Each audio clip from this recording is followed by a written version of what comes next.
Hello and welcome to the Indian Dream Podcast. I'm your host Siddharth Bitala, and we have another episode lined up for you after a long wait. I took a bit of a break over the last few months to understand how I wanted to build the Indian Dream and have exciting plans for it that I'm going to be sharing over the next few weeks. But for now, let's talk about today's episode. If you're a pet lover, you're going to absolutely love this episode. We're going to be talking to Varun Sadana, the founder of Supertails, and we're going to be discussing the pet care industry in India. The pandemic impacted all kinds of businesses, some positively, some negatively. The pet care industry was an industry that benefited significantly from the pandemic as more and more people decided to bring in pets while they were in the confines of their homes during the lockdown. Let me give you some numbers to help you understand how large the market is. Currently, there are 30 million pets in this country, growing at 11% annually. So, as you can see, it's a large and growing market. And over the last few years, big players like Nestle and Imami have entered this market because of its potential. Along with them, a few new age tech-first startups have also entered this market over the last couple of years. One such leading player is Supertails, which operates an e-commerce platform for pet foods and supplies and also operates a telehealth consultation services focused on pets. As you can see, they're attacking the majority of their market with their offerings. Founded in early 2021 by three co-founders, Varun, Vineet, and Aman, Supertails is on track to achieve 100 crores in annual revenue run rate over the next few months. Varun himself has had a very interesting career. His first startup failed back in 2007. Then he went on to study at IIM Lucknow and work at Snapdeal for a few years.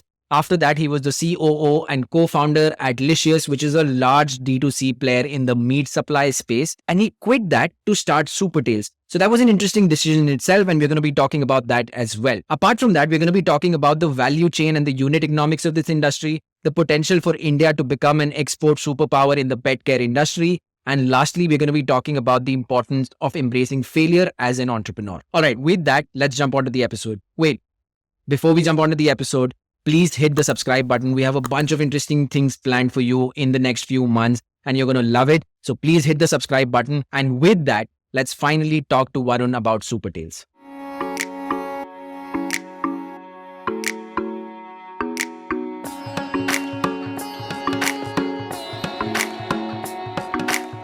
I'm so excited to have this conversation with you. You've had a fantastic journey with Snapdeal, co-founder at Licious, and now running Supertails. What I want to do for our conversation is start at Supertails. I want to understand how you decided to get into Supertails, given the fact that you were already in a pretty, leadership position, co-founder at Licious, doing really well during pandemic, and you decide to quit that and do Supertails. So the idea obviously has to be very exciting for you to do that. But what was the thought process? What was the thesis when you started Supertails? Yeah, and it's amazing because there's always the elephant in the room. मैं कि यार छोड़ा क्यों यार मतलब कोई reason नहीं था, right? And that's true, right? Probably, actually, most definitely the most difficult decision that all three of us have ever taken in our lives. But yeah, there's always a background, and for me, it's a little bit longer story, but that definitely starts back in 2011 when I got my first cat. I've had three dogs before that, and we knew how to manage dogs. My wife had quite a few dogs before that. But with one fine day, we decided to have a cat, right? And interestingly, North Indians living in Bangalore, having a cat, no clue karna kya hai, right? Those bhi nahi hai. I didn't have friends who kind of knew. Even at that time, it was a struggle for the first couple of years, right? Suddenly the cat started purring and we were like, there's something wrong with this cat. We got to get it exchanged, right? But they don't come with an Amazon return policy, right? So yeah, the fundamental that there was a lot of there was no information was definitely a gap that we encountered back then as well. Um, but this was quite early in the career as well. Never did I think कि pet care में धंधा बनाना है उस समय, right? Things started to mature back in 2017 for the first time. Uh, Both Vineet and I know Vineet for a long time. We went to the B school together. He was a senior of mine actually, and we worked together for quite a few years post that as well. And when we were coming out, um, we were just looking at what are the places we should kind of probably build a business, right? Um, and both of us are quite suckers for first principle thinking. यार बैठते हैं academic concept खोलते हैं, right? बिल्कुल सोचते हैं, नीचे से सोचते हैं, right? Let's keep peeling the onion. And what we understood was कि यार अब वैसे पहुंच गए, right? एक blank paper पे GDP बढ़ा है. देश का, right? वो एक known fact है, nothing is going to change. So let's write down all the facts that exist, right? So GDP was increasing, fertility rate was decreasing, so there's a lot more money that people have. There's less money to think about the future, right? So where will this money go? It's not going to go in the banks for sure, right? So where will it go? People will start spending. What will they spend on? Right? Obviously, they'll start spending on housing and etc. But those are large ticket items, right? But there are smaller ticket items also, right? So, which means people will start spending on themselves, and that's when we understood that यार लोग खर्चेंगे तो है अपने ऊपर तो क्या बनेगा, right? So indulgent categories बनती हैं, right? कपड़ा बनता है, BPC बनता है, beauty and personal care बनता है, right? Shoes बनते हैं. So all these categories start becoming much bigger, and that's how fashion trends start coming in. So it was a direct correlation. And so what we understood was this was a time when B2C will get built, right? And this is 2017. Nobody had heard of this word called D2C at that time, right? People had started to build brands. Licious was started to get built. Boat was there. Nykaa was there. But these were very small companies. Nobody thought that they will become like unicorns. And because at that time, the concept of unicorns was either some SaaS tech company out of India or maybe a platform, right? Because we'd seen Flipkart and Snapdeal become unicorn, right? But that's about it. We had no other connotations of what could become unicorns out of the country. And one thing led to other, and the concept that changed to yeah, fertility rate, very interesting. So what will happen? People will have lesser kids. Then what about this hormone in our body called oxytocin? Right? It's got to be fulfilled, right? Earlier it was getting fulfilled because people were getting married early, people were having kids, right? The hugging, kissing, feeling, all those, all those ways and means by which one can fulfill oxytocin was there. But now you don't have those, right? So हमें लगा यार this is a good time where the dating as a concept will start becoming bigger. And as we started to understand what Tinder had just entered into the country, right? And we said, "Arey yaar, ye space bhi chala gaya." And it was, well, there's a large company with credibility. Will people solve this problem?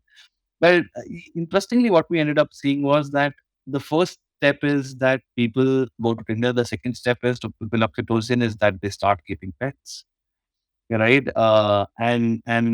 And we understood at the end of the day, it's any kind of companionship that people will have. So we knew pets as a category will increase. Right? There's no doubt about it. So this is a 2017 thesis. What changed at that time was, while at that time we were fairly confident we will be able to run a business, we were not sure how to do a fundraise. That's one aspect we never knew, we had never seen. So interestingly, we went to a few founders कि बताओ यार ये fundraise किस चिड़िया का नाम है, होता कैसे, करना क्या होता है, मतलब ये how does this maths work, right? मतलब what does it need to do dilution and all, right? ये नहीं पता था उस समय, right? So we were meeting a few founders. Interestingly, we met Abhin Vivek at Licious. I mean, two of the best gentlemen I know in the industry. And I mean, I've been fortunate enough to work with the likes of Kunal and Rohit at Snapdeal and, Abhin Vivek at Licious. And I remember, Vivek saying कि यार ये ना ये बाद में बना लेना, पहले पहले मीट बना दे. And Meet was exactly in that D2C frame that we had built as a framework, right? कि यार वो तो वही बैठता है, मतलब लोग अपने ऊपर पैसा खर्चना चाहेंगे. They would want, product. They would spend more money, and eating was a indulgence, right? So it kind of fit into that framework of indulgence and D2C. And we said, यार ये तो अच्छा idea है यार, ये बनाते हैं. So one of the things that I'm hearing, Varun, is because we skipped that multiple steps of multiple large companies being built in offline online product services, we are now heading to a point where the customer is going to want everything on one platform, right? Which also gives you that opportunity to tag the entire sort of addressable market and not just be in just pet foods or pet services, because by that set, those segments individually probably are not a large venture backed business at the scale that they will be built, right? These are probably good profitable businesses that can be built with limited capital.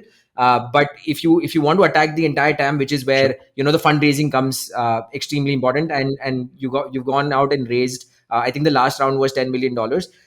This is a good segue to understand, now that the when you raised, the market was significantly different, right? Versus the market has significantly changed now. There's a lot more focus on profitability as a core concept for these startups, given the fact that the fundraising is not going to be as easy as it was in the last 2 years. It's going to get more difficult. Help me understand the value chain in terms of the pet care market and the various verticals that you play in. And inherently, are the unit economics, like, is this a fairly profitable business from a unit economics perspective? Tell me a little bit about the value chain and the profitability of this entire segment. Sure, sure. Okay, so let's start from the first thing. When we raised, which was last year around October 2022, it was probably one of the worst times, right? And I'll tell you why. This around March, April was the first time when people started thinking the market is going to go down. The first thing everybody did around May, June was to stop any new investments, right? So we kind of got funded during the time when people had absolutely stopped doing investments, saying, let us take it from them, let's understand. I remember, talking to a lot of funds and they said, why should I invest today? 6 months down the line, I'll get the same thing for one for the valuation, right? So my our thesis, then it kind of made sense because everything was very inflated in 2021. So yes, we kind of raised money at a very a difficult time, but one of the things which everybody told us, which always remains to be true, and it will always remain to be true, is a good business is always fundable, right? So and kind of a validation for us that we were building this from very, very large fundamentals. And one of those fundamentals is that it has to be profitable. It has to have a clear path of profitability. Um, and if you really ask me, I think the the problem comes is when people start getting into vanity metrics. At the end of the day, business है, business बड़ा simple होता है। आपको कितने पैसे खर्च के customer लेके आना है और उस कस्टमर से क्या आपको पैसा मिल रहा है जिससे you will be able to repay that money. There is nothing else in it. Everything else around it is a vanity metric, right? You start finding a cohort of people which kind of are profitable, but they are only 20% of a cohort. You can't argue with anyone saying, tomorrow I will only find this type of people who are like this 20% of cohorts. That's never going to happen, right? Um, so a couple of things which you said. First of all, there was never a different internal metric or an external metric. Every metric was the same, right? So I'll come to unit economics, right? And obviously, we're not going to discuss line by line, but large level pay, fundamentals remain the same. Sare metrics वही है. Um, but the way to solve this, and this is at least we feel good about the fact that our focus on this was from day zero. Right? It never came that there will be some problem which will be solved at scale. So ये scale के साथ solve करने. So the first rule is there is no vanity metric in this. This is as plain business as any other business, right? You can't justify anything by DAOs or BAOs or future growth or future larger numbers. The second is uh, one has to be very clear as to what are the metrics that get better by scale and what don't get better by scale. And I'll give you one example. You look at any business model, and some of them I had also seen in the past, that CAC as a metric kind of always improved, right? But in reality, if you look at the real numbers for some of these companies in the past, and we looked at quite a few, CAC only optimized till some time, and after that, it kind of either remains stable or it increased. If that is the reality, then that is also the reality that you will face as a company. Never have we, in any business model, reduced CACs from the number that we have today, right? So there are some mathematical, I would say transitions. Okay, your business in repeat will go up, and hence your CAC will come down because retention CAC might be lower than your new customer CAC. All that is fine. But do not forget that for you, as you grow, a new customer acquisition is also going to get more expensive. So factor that in as well, right I mean it's a reality किसी और को बताओगे तो बोलोगे लेकिन खुद के business में उसको नीचे कैसे लेके आ जाओगे there are no right there is absolutely nothing that we know where this where this can happen so that's one metric. Supply chain is a metric is very important, right? I mean, it's very easy to say supply chain at the larger scale will become half. The question is, why will it become half, right? There are a few known places where it reduces, but for example, you can optimize on it, let's say wastage, expiry, some of those things. But what are the other parameters where you will make it better, because there are quite a few costs which will also go up because of inflation, right? You're looking at a business model for 3 years, 5 years down the line, and we forget inflation, right? So put it in, like, it's very easy to say my EOV will increase because I'll increase the basket size. How will it increase, and why will the customer a pet parent change, right? I can understand a repeat customer might increase it, but why will a new customer increase, right? So now put that in a clear cut model, right, and start working on those. And one of the things that we've always learned is that the first set of customers are more loyal. So and this whole the North Star metric for every company is repeat, right? So it's very easy to say, यार आज repeat X है, कल मेरा X plus Y हो जाएगा, right? But वो plus कहाँ से आएगा? What is the lever that anybody has to increase that to Y, right? And it will happen because yes, you will put a disproportionate effort on it, but has it happened till now? And have you seen other companies where it has happened? And so I think those are some of the first principle thinking that needs to be done. And if at the end of it, in a steady state, you see some of those metrics which everybody talks about as TV to CAC, absolutely important, right? मतलब आप recover कर पा रहे हो, your cost of customer acquisition is a very important metric. Now you see, well, is that really happening? Is it happening in 3 years? And the answer is no. Your business will never be viable, right? Is it happening in 1 year? Great, right? Is it happening in 3 months? Well, not seen too many companies where it happened in 3 months, especially for repeat businesses, marketplaces like we are. But it's happening, then great. Then you can actually go and spend a lot of money.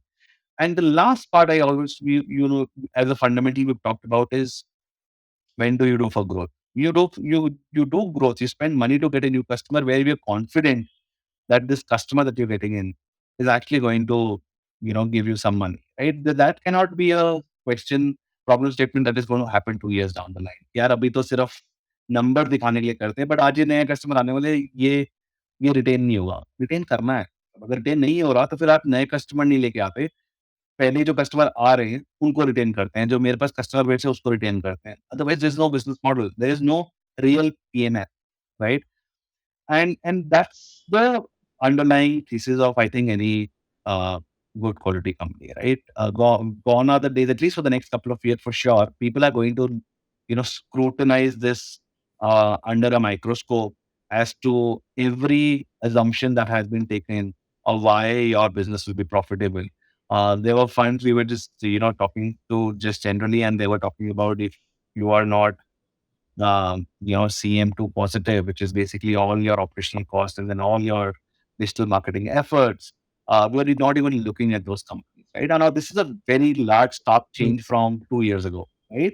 So if a company was there 2 years ago, they were chasing very different metrics. They were chasing growth, they were chasing acquisitions, they were chasing some of these numbers. And today, they have to chase that profitability. That has become a hygiene. If you're not profitable there, then people are not even going to look at it. Nobody's going to look at any of the metrics. So yes, it's a stark change. The right way probably is that profitability. I mean, what is the reason that a company exists? It has to give money back to shareholders. So that's the first rule, and all the rules come later. So that fundamental should not go. I think every kahani starts off. So unit economics, etc. All those. I mean, just to give you a little bit understanding on this category, fundamentally the gross margins are quite healthy in this category. They're upwards of around somewhere between 35 to 40%, right? And because you start with the healthy gross margins there, it becomes an optimization game below it, right? So वो सारा optimization game be supply chain. So then it's like what we normally call as the Indigo theory, right? The way Indigo said, I will optimize every cost to make the airline profitable. It's fundamentally the same, right? We kind of just go after every cost and solve for it, because gross margin are never going to nightly increase. It's only a cost which can be optimized. वो आज कर लेते हैं, वो scale के लिए wait नहीं करते, वो आज ही सॉल्व कर लेते Interesting. Is the online sort of model that you are running, the marketplace model, where the different product providers, the manufacturers of the product, directly sell to you, and you sell to the consumer, or are you sort of the middleman that matches the consumer and the product manufacturer, and then they service that order directly? So one is an inventory model, other a dropship model, right? So we kind of do both, right? Basis product categories. right? The idea today is to manage good customer experience, right? So almost 65-7% of our orders in Delhi, Bangalore, and Bombay get delivered in 24 hours, right? We built a very robust supply chain to make that happen. If somebody are ordering before 3 p.m., they get the order the same day.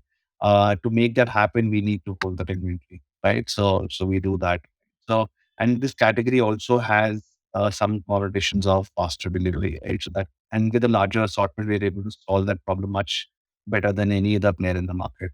Um, so yes, there we kind of run both the models on this as of today. Just one point on the profitability. I think what you said about the focus on profitability probably helps the entrepreneurs now because there's no external pressure to show growth, unsustainable growth as such, right? Because a lot of these founders, especially first time founders, right? You were slightly different because you had seen two companies grow significantly from the startup mode to becoming a large company. But first time founders have no other metric than the external investors saying that, hey, you need to grow to raise the next round. And then in the last few years, that's what's happened, right? Because you got a lot of people burning money on CAC where they probably knew, because the founders probably know this is never going to be profitable, but at this point in time I need to show the top line growth to get the next round.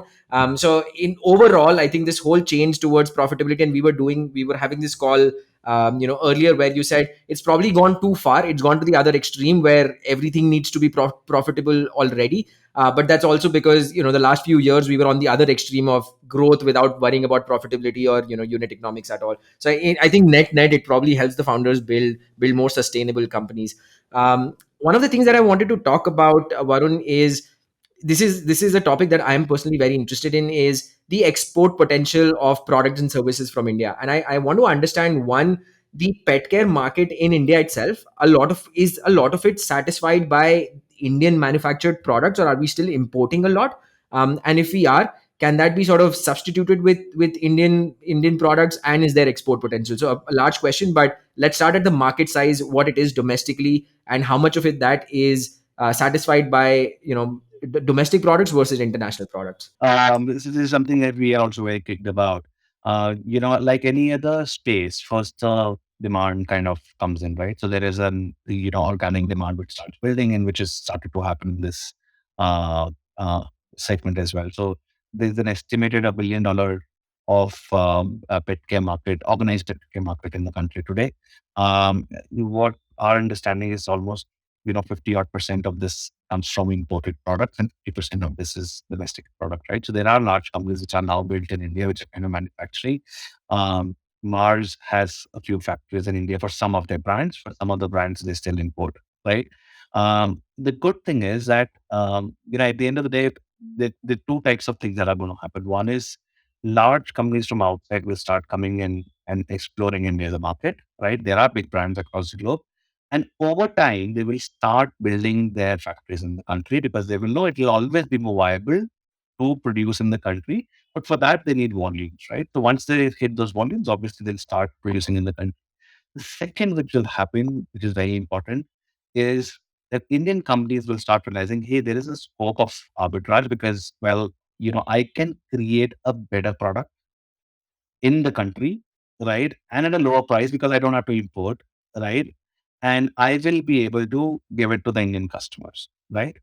Now, some of these companies will also move into a third, uh, part of the ecosystem where they will say, I will start exporting as well, right? Because I've created a very high quality product at a very competitive price.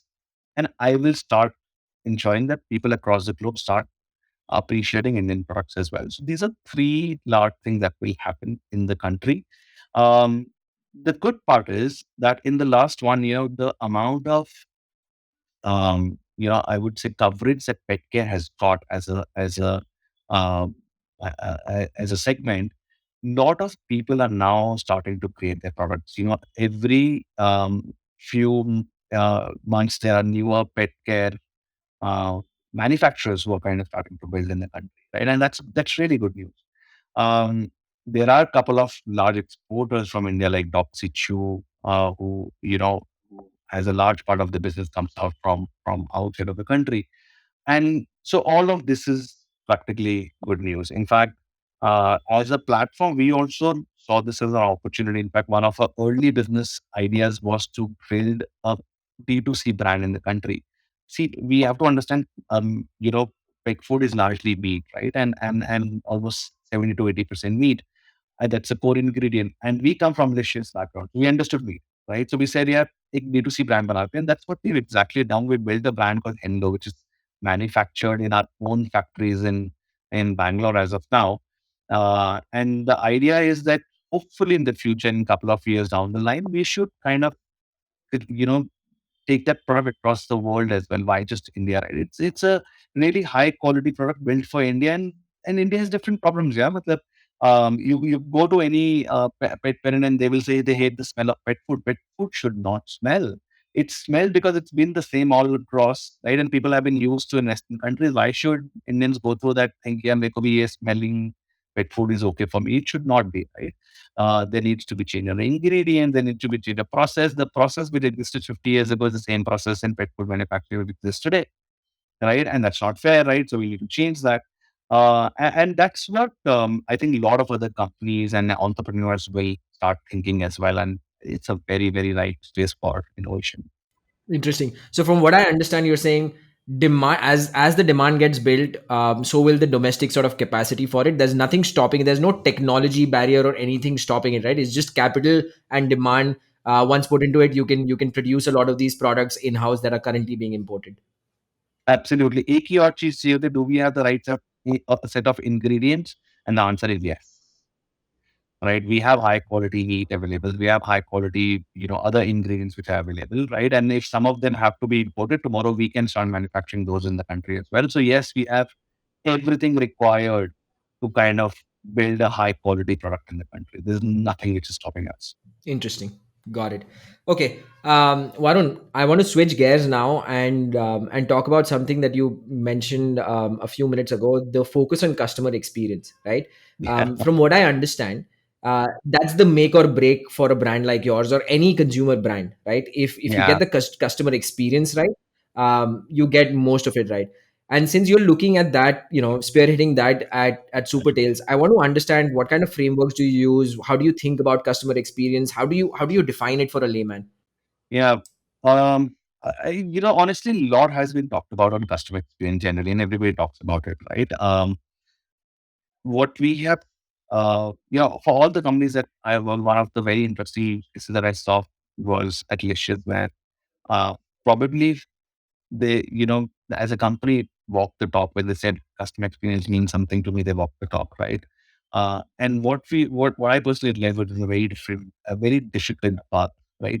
Customer experience, it's like honesty, right? मतलब कि हाँ, मतलब you ask somebody, are you honest? Obviously, I'm always honest, right? But like, what is the thin line between a white lie and honesty? When do you start justifying it is for greater good than I have to lie, right? And customer experience is very, very similar. When do you start justifying कि यार ये cost पे impact है? When do you start justifying कि यार ये business model नहीं बनेगा इस तरह से? When you start justifying कि I'm sorry to use this word, but customer ही सही नहीं है, customer ही चोर है, right? Because these are things which are very easy for you. These are all self-fulfilling biases. The other struggle that we've always seen is that customer experience is run like a function, and then it's somebody's problem statement. And is the person who's making the product, उससे बोलोगे आप customer experience सोचते हो हाँ, obviously that is my first thing that I think, but जब product बनता है तो मैंने नहीं सोचा, because product जब बनता है तो मैं सोचता हूँ conversion बढ़ाना था. जब मैं, whenever I do something, I'm looking at my metric, and customer experience is everybody's metrics and it's nobody's metric, right? So that's where probably start getting lost. And uh, it's a very big problem statement to be a very, I don't think we've cracked it. I don't think many companies have cracked it. Uh, the few thing that we know and I would like to share is that it just starts from the top, right? There is, you don't have to build departments. You don't have to make, some person responsible for it. You don't have to chase metrics daily. The thing that everybody is expected to chase is that, just build it part of the culture. And how do you build anything part of the culture? It should, when it's done top down, right? So from as founder, I think it's your responsibility to question everything on customer experience, and it will take a year. And after a year, people will start appreciating. that fact. They will start asking those questions. It's a very slow change, right? So that's point number one. The point number two is, what is customer experience? And I think the best is, there are some really good books on it. How Zappos talks about it. So many Chewy as a company talks about it a lot. But fundamentally, I think customer experience comes to, the two parts to it. One is कि customer का issue solve करना, which is an issue resolution, and the second is customer delight, which is customer practically did not expect it, and you're just making them happy, right? And that is largely played on the emotions of the customer, right? So, customer experience is when the catharsis that happens in the customer's mind, you're able to, do exactly what probably they did not desire, right? So उनकी need तो fulfil कर ही रहे हैं, उनकी want भी fulfil करते हैं, उनके डिजायर भी फुलफिल करते हैं, और बहुत, this is actually not very difficult, right? The best way we kind of try to solve is just put them yourself in the shoes. Say, as a customer, what would you like? This will solve a problem statement for customers and for let's say a part of the cohort. Then this is the same question that you start repeating with different sets of people, and one by one you'll surely start having some answers. I would also add, there's a whole 7 point framework, which there's a really good book, I think, was on Zappos, which talks about a 7 point framework on customer experience, right?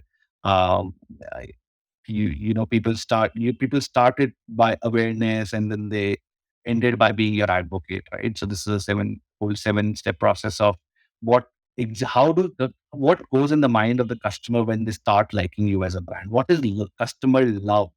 बोलना बचाना है, मतलब एक sign बनाना है heart का, से customers love us, right? But what does it mean? तो उसको बीच में घुसना है, और उसी को ब्रांड से रीइंफोर्स करना है, and then everybody in the company does the same thing.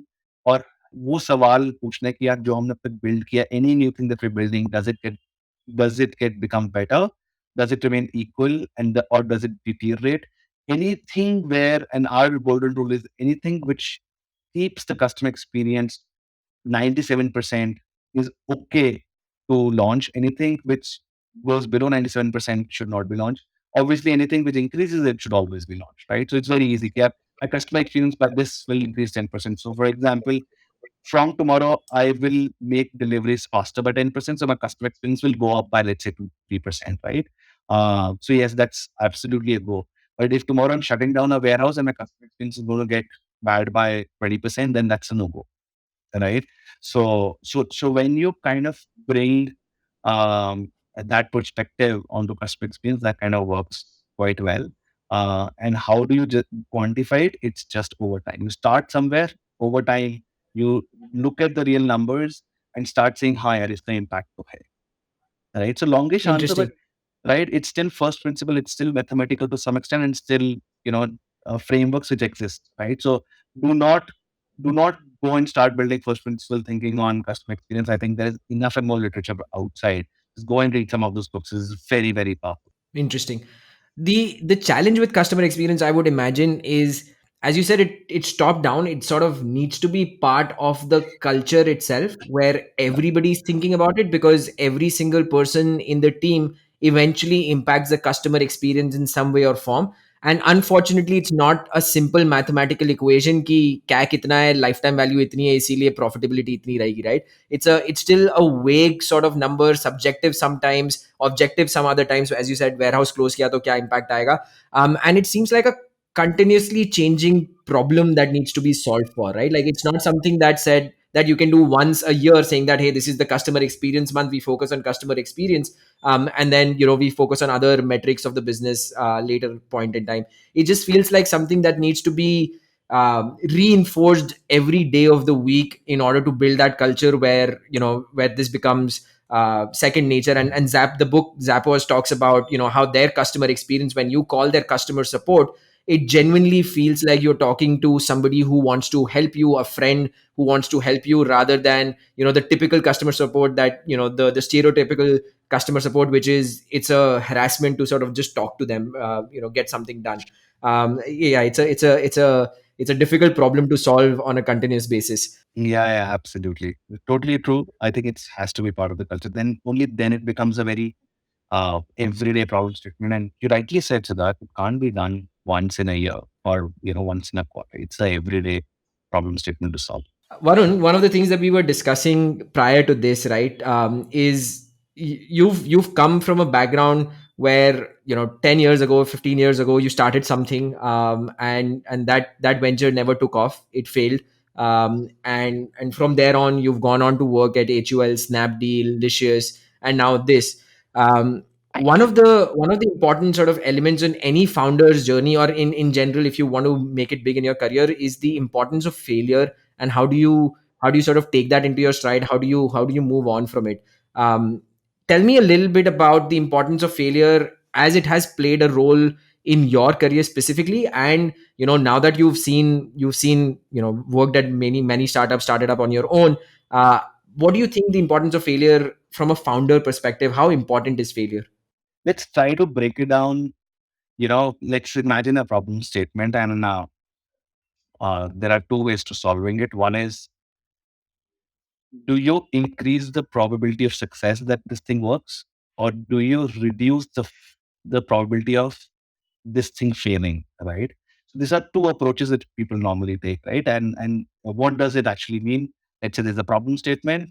You come up with a hypothesis, ye karte hain, and what you will see, there's one set of people who will say, ye isliye nahi chalega, ye isliye nahi chalega, ye isliye nahi chalega. And then there is another set of people who will say, isliye chalega, or ye isliye chalega, right? And while these are this, they seem to be very simple things, but honestly, I believe this is the biggest difference between the thought processes, right? The biggest difference thought process is that and I always felt this is also a large company versus small company thing. In a larger company, you kind of go towards the success by reducing your points of failures. In a smaller company, you go towards the success by increasing your probability of succeeding, and you don't care about the number of failures it took for you to reach there, right? um, the way at least we have looked as a company, and I think it's true for so many startups, is failure should be actually celebrated, right? Because that's one more thing, what should not be done, right? And it's not just a learning for you; it's a learning for so many people who are going to come, who are around you, and who are going to come in the future as well. Um, so the way one should think about failure, so it's actually, how do you solve a problem? You take a problem, and especially at a very young stage as a startup, the idea is have enough and more bias for action to execute it. The only question that you need to think is, yeah, does it come as part of your business model? Does it come, which means profitability? And second, does it hamper your customer experience? If the answer is not, just try it out. It If it's not a success, it's absolutely fine. Tweak it, change it, scrap it, and move on. Now, where does this fail? It only fails on one part, especially in a younger startup, is when it becomes very difficult for one to accept that it can fail, which means you will try multiple new things to make it work. As a founder, sometimes you are not ready to give up and say, hey, now I'm sure it will not work. Let me find a different method, right? It's also a self-fulfilling bias. नहीं यार मेरा idea ही चलेगा, मुझे पता ही चलेगा, right? At and at that time, it's very important to keep data in perspective. Incremental changes are not going to work. Exponential changes are going to work, which means if it's not working, if the data shows it doesn't work, scrap it and move on.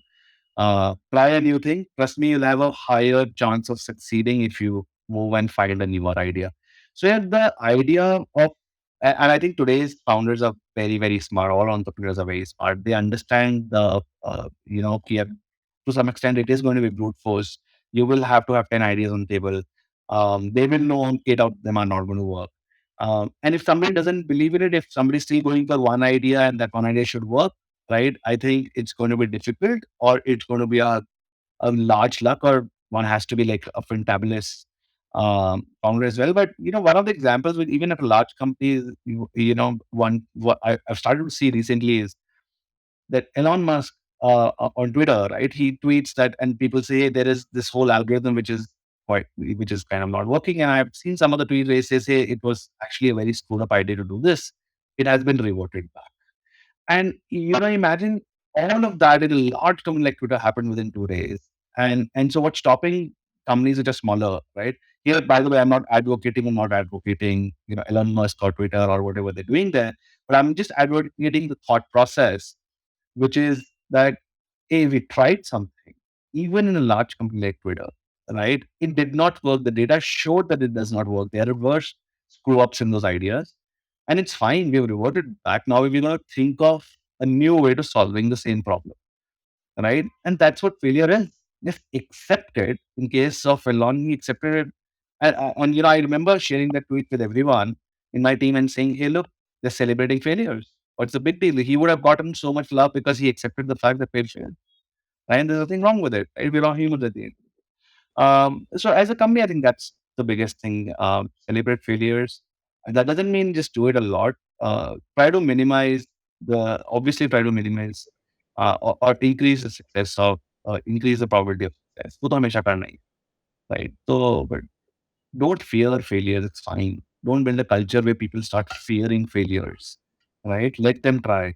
It's okay. Yeah, especially as you said, in a startup where a lot of things are not clear, even the founders not necessarily have that much of an insight key, this is what's going to work or this is not going to work. They obviously have some insight given their prior experiences, but a lot of things are new, and unless you try without having that fear of failure and communicating that to the team that it's okay to try and fail, we'll learn from it and we'll try again. It's really hard to find the truth per se. The other thing that I've realized in my entrepreneurial journey, right, when I was an employee, it was more about will the company work or not, like will the idea be successful or not. But as I've started up, I've realized it's less of that. The fear is on a day-to-day basis, right? Like that you need to get over that fear on a day-to-day basis because there are so many small ideas that you experiment with, and you sort of as a founder put it on yourself that hey, if this doesn't work, the team is going to think the founder is not good enough. But that's not the truth. Everybody understands that small little experiments will fail, we'll learn from it, we'll move on, and that's the culture that needs to be built. That was a big surprise for me. I had never, as an outsider who'd never started up, it was always about will the idea work or not. But I Yeah. realized that it's more day-to-day failures that you need to take into your stride and sort of make it work rather than the big picture failures that you worry about. Yeah, yeah, absolutely. Yeah, yeah. रोज करना है, रोज idea generation है. Every day there are experiments, and every day experiments are bound to fail.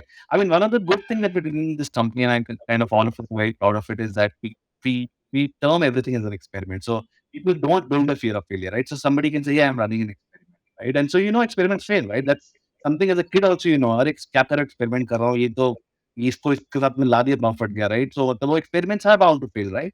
So when you Yeah. term something as an experiment, right? And so in every meeting, we have this, what are the three experiments you're going to run this week, right? And which of this experiment worked and which of, so a lot of this is the way it's communicated, right? So smaller thing, then we also read it from somewhere that don't call it idea generation, call it experiment, because idea generation, people are more closer to experiment. People are okay in failing, right?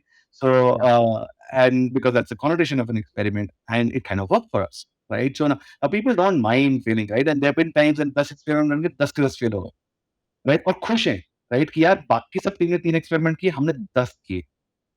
I think the win was that we were able to churn out 10, not the 10, all 10 Yeah. of them failed, which is fine. We know 10 more Yeah. things that don't work. Yeah, I think I came across this, or I read this somewhere. People don't fail, experiments do, right? And as soon as you detach that those two things, people get comfortable with the fact that hey, it's the experiment failing. It's not you as a person who's failing, and that gives them a lot of comfort. It'll be a good point to ask you this, right? Obviously, entrepreneurial journeys are never easy, given even though you had a lot of experience at Licious, Snapdeal, I'm sure Supertails, you made some, you had some failures along the way. If you could share something with our audience that, specific instance where that failure happened and how did you sort of move on from it and how did you learn from it, that'll be extremely helpful. Absolutely. I mean, there are millions every day. I mean, let me just think of some very relevant ones. Um, Okay, so one very interesting one, which actually we started with was, um, when we were thinking about veterinary as a service, and we thought how how does it integrate very well with the Indian ecosystem. So the first thing we understood was that there were around 80 odd thousand vets in the country. 90% of them were for livestock, which is cows, buffaloes, and poultry, which leaves 7 to 8 thousand vets, and there are 25,000 pin codes in the country. So we knew that the ratio per pin code was very low, right? Accessibility to vets was low. We were very very bullish on the fact that veterinary as a ecosystem will work, right? And we kind of I would say we did not treat that as an experiment. We kind of treated that as a business model, saying, hey, I will acquire customers for veterinary service and they will come on my platform and then they will buy every other thing in the world. It was always easier to acquire a customer from for the veterinary channel because the tax there were lower. Interestingly, even knowing one element, we kind of did not think on it and the element was that only 7 to 8% of Indians give packaged food to their pets, right? Most of the others give table scraps or home cooked food, right? And largely stable scraps. So penetration um, of a packaged food was much higher, or sorry, much lower, but penetration of requirement of vets was still much higher, right? Even if I give home cooked food, I still go to the vet, right? And interestingly, our thesis failed. It was just the first 2 months when we started, right? And we felt, yeah, we'll acquire customers from the vets. Then they will come and buy products. And what we saw that the people who were very happy with the consultation and they said, yeah, bacha diya, I don't have to go to a vet, and we're super happy. Everything was picture perfect. But when we asked them, "Kharid lo," they never bought. They never bought. They never bought. Right? And it took us 2 months, and we knew the answer, but we kind of started. And that's where the problem is. Sometimes you got to leave your idea and move on, right? And we kind of, at least for the next 2 months, we tried multiple ways of increasing that number, multiple ways of increasing the number. But the inevitable always hits you back that these customers were not giving packaged food, they're never going to buy, right? That mathematically was never going to happen, right? And so this is an example of something which was very easy to solve in 7 days or 10 days, but it took us 2 months to solve for it. And obviously, we solved it very beautifully after that, where we said, for anybody who buys product from, let's acquire from product, and anybody who buys product from a platform, we will also give them, veterinary consultation, and unki requirement to 100% hogi, right? While the opposite of that was not true. And this kind of worked very, very beautifully for us, right? But again, it's the power of experiment. If on day zero we would have thought, yeah, rather than coming with a conviction, let me try this an experiment. Let me work 15 days on a smaller cohort, see what happens. Why will it not happen? Um, Sometimes we feel very happy it was just 2 months because if you would have led this for 1 year, you would have spent a lot of money on doing this, right? And it would have not led to a faster PMF that we eventually did, right? So just one example of why it's important to have failures, and the quicker the quicker data, just leave it and move on. There is if the data shows you are 20-30% off the desired results, or maybe even more. In this case, we were even more. Incremental changes are not going to solve for it. It has to be very, very big, large change. Incremental changes can make the thing better than 5%, 7, 8%, not more than that. Interesting. I have a follow-on question to not from a failure perspective, but now that you mentioned the fact that a lot of people give a certain kind of food, I'm assuming there's a lot of education that's required in the market on why some things are good for your pets and not good for your pet. Is content a big play in this industry? Is that something that you guys think is Yeah, is a big sort of needle mover over the long run? yeah, yeah. Um, the stage of the industry that we are, education, I would say, is the biggest uh, requirement for every pet parent. We also believe that anybody who is going to crack education for the pet parent is also going to crack pet care. Um, Unfortunately, it has to be along with the business model, right? It can't be just education. It has to be along a business model, right? And the way we are solving for it is we're saying, hey, we need to delineate both of this. इन दोनों चीजों को अलग अलग solve करते हैं. Lot of people have tried content and then commerce built on that content. We feel कि यार इसको थोड़ा थोड़ा अलग अलग करके solve करना पड़ेगा और solve वैसे ही करते हैं. अब मेरा एक pet parent है and that so there are two set of people who have not bought from me and people who have bought from me, right? People who have not bought from me, but they know me. Let's think of those as a customer. I need to create a forum where they get the information that they desire, right? उनके लिए क्या करते हैं? Everybody talks about Instagram as a community. I think we have leveraged it in a little bit different manner. We have almost 75,000 followers on Instagram, 100% organic. We don't spend money on Instagram. The only difference is that we don't talk about super deals. We only and only talk about pet care, right? So there will be posts on, it's very interesting. Like Holi is an example, right? You know, th- everybody has a post on Holi says, don't color your dogs, right? But my question is, all of us have pets. Yeah, हम भी चाहते हैं उनको टीका लगाना, हम भी चाहते हैं उनको थोड़ा सा रंगे, right? Is it possible that if today we are so much careful about organic colors, is there something which can be made available for pets as well कि हमने थोड़ा बहुत कलर लगाना photograph खींचनी and make the whole community feeling becomes better with the pet? How do I do that? So our post will only talk about how can you make colors for your pets as well, which is vetted by our internal vets, and they will say that yes, this will work, and there will be no harm to the pets at all, right? And so we will keep talking only and only about a lot of pet care stuff without talking about Supertails as a platform. Let's choose, and then you figure out Quora is a very important platform, right? So let's choose that as a platform. We have almost 3 to 4 thousand questions that we've answered there. We have more than a couple of million views where people come and see and read our answers.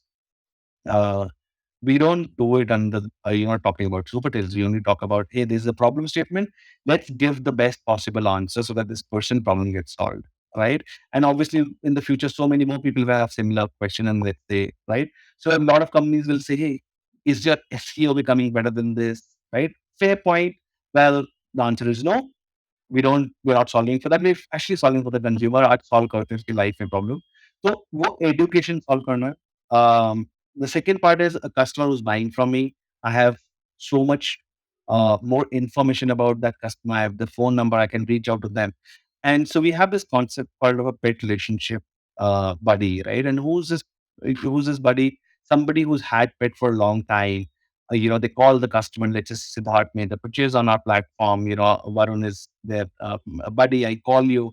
I say, hey, look, I start having conversation. What's the name of your pet, etc. And so, the idea is that I got to handhold you because I know you have a lot of questions. Now, if Siddharth says, hey, this is my third pet, I know you don't have too many questions, right?